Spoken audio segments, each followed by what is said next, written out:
Dahil birthday po ng aking anak, nag-request po siyang magluto daw ako ng palabo. Niluto ko lang po siya sa tubig. Hindi ko po muna siya nilagyan ng mantika. Niluto ko muna siya ng tubig at matuyo. At kapag matuyo na po siya, ayan, nalagyan mo po siya ng mantika. I-blender ko po yung bawang para mabino siya.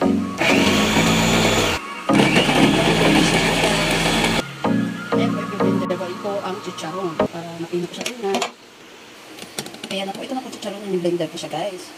Ito naman po, guys, yung mani, naginiling ko rin po siya para mabino. Ayan. Ito po talaga yung favorite kong laging ginagamit.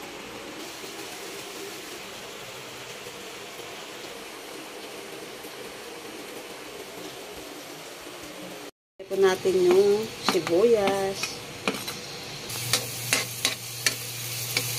Next po natin ay ang bawang.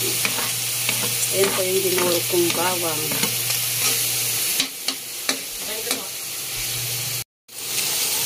Next po natin ay yung tinapa.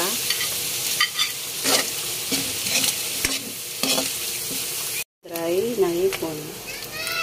Yung chicharon.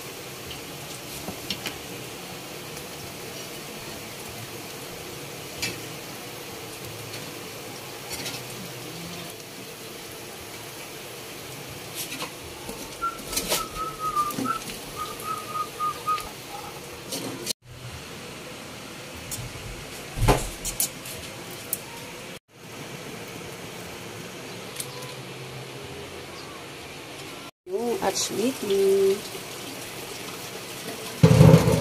Guys, nag-separate po pala ako para po pang topping mamaya. Lagyan na po natin ng water. Salt. Ayan guys, para kansyado lang po yung kanyang lasa. Nahirap po kasi pag kumalat. First time ko magluto po ng palabo.